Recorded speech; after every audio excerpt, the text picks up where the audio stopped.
একটা কথা বলতেই হয়, একটা দল তাদের কিছু দিয়ে একজন কর্মী ঘরে ঘরে যাচ্ছেন, বলেন তারা নাকি দেশকে টিকিট দিয়ে এসছেন।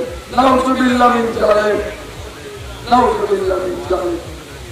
আমরা যারা মুসলমান আমরা জানি আল্লাহ রাব্বুল আলামিন যখন পৃথিবী সৃষ্টি করেন নিজ সিদ্ধান্তে আপন ভালোবাসায়, তখন ফেরেশতারা বলেছিলেন রাব্বুল আলামিন আমরাই তো সবসময় আপনার আরাধনা করি, আপনি আশরাফুল মাখলুকাত তৈরি করবেন, তারা তো মারামারি কাছাকাছিতে ব্যস্ত থাকে। রাব্বুল আলামিন বলেছিলেন হে ফেরেশতাগণ আমরা যা জানি তোমরা তা, আমি যা জানি তোমরা তা জানো না। আর তখনই প্রথম পৃথিবী বিশ্ব ব্রহ্মাণ্ড সৃষ্টি করবার জন্য যে প্রথম রূপটা তৈরি করেন সেই রূপটা ছিল আল্লাহ রাব্বুল আলামিনের প্রিয় হাবিব, প্রিয় রাসূল, আমাদের প্রিয় হযরত মুহাম্মদ মুস্তাফা আহমদ মুস্তাফা সাল্লাল্লাহু আলাইহি ওয়াসাল্লাম। যদিও সেই প্রিয় নবীজিকে 1,24,000 পয়গাম্বর, মতান্তরে 2,24,000 পয়গাম্বর সর্বশেষ নবী করে তাকে পাঠিয়েছিলেন। সেই নবীকে একমাত্র আল্লাহ ওয়াদা করেছিলেন, একমাত্র আল্লাহ ওয়াদা করেছিলেন প্রিয় হাবিব আপনি যাকে সুপারিশ করবেন, আপনি যাকে সাফায়াত করবেন, কারণ কিয়ামতের ময়দানে আমি তাকে বেহেশতে টিকে দেব, তাকেই বেহেশতে টিকে দেব। আর কোন নবীজিকে বলেন নাই কাল কিয়ামতের ময়দানে সমস্ত মানুষ যখন দৌড়াবে নবীদের কাছে, দেখবে সমস্ত নবীরা বলছে ইয়া নাফসি ইয়া নাফসি ইয়া নাফসি। সবাই বলবে আমাদের কাছে না, তোমরা মুহাম্মাদের কাছে যাও সাল্লাল্লাহু আলাইহি ওয়াসাল্লাম। সকলে যখন মুহাম্মদ সাল্লাল্লাহু আলাইহি ওয়াসাল্লামের কাছে আসবেন তখন দেখবেন আমাদের প্রিয় নবীজি বলছেন ইয়া উম্মতি ইয়া উম্মতি ইয়া উম্মতি।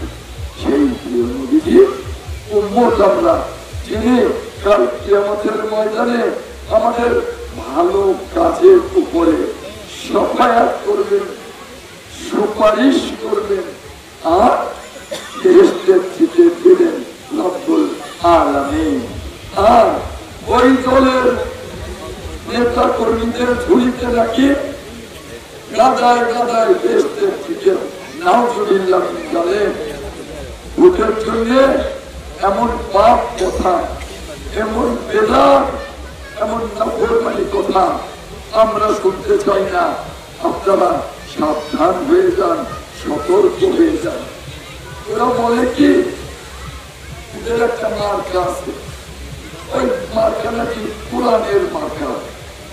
আচ্ছা বলেন সুপ্রিম কোর্টের মার্কাটাই বলে, আমেরিকা কোন জাতি? খ্রিস্টান, তাদের মার্কাটাই বললাম। ইউরোপ কোন জাতি? খ্রিস্টান, পর্তুগিজ, তাদের মার্কাটাই বললাম। এখন এই রাজনৈতিক মার্কাটাই বললাম, সুপ্রিম কোর্টের মার্কাটাই বললাম, আর কোরআনের মার্কা কি এক হলো বলে? এই যে বেদাত, বেদাত, এরা পাপ কামাচ্ছে সামান্য ভোটের জন্য, এরা পাপ কামাচ্ছে। তাই হেফাজতের মাওলানা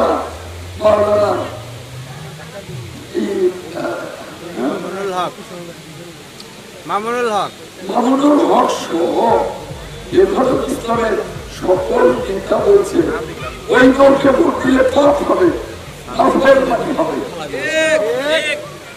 আবার শুনি তারা তালিম করে, তালিম, যে তালিমের কথা শুনলে প্রত্যেকটা মুসলমান নারী পুরুষ দৌড়ে যায় আল্লাহ তার রাসূলের উপর, কোরআন হাদিসের উপর আলোচনা হবে, বয়ান হবে, আমাদের আমল নামা হবে, আমরা যাই গিয়ে দেখে 2 লাইন কথা বলে বলে এই মার্কাটায় ভোট দিয়ে, এই মার্কাটায় ভোট দিয়ে তামাশা শুরু করে দিয়েছে।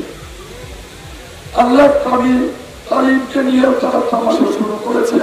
মামুনদেরকে সতর্ক করবেন আপনারা, সজাগ করবেন আপনারা, যাতে মামুনরা ওদের কথায় বিভ্রান্ত না হয়। আরেকটা কথা আপনাদেরকে বলি, আর এই যে আপনারা হাজার হাজার মানুষ এসছেন আমাকে দেখার জন্য, আমার বক্তব্য শুনবার জন্য, আমি যেন আপনাদের ভোটে, আপনাদের ভালোবাসায় নির্বাচিত হয়ে আপনাদের প্রত্যেকের মুখে হাসি ফুটাতে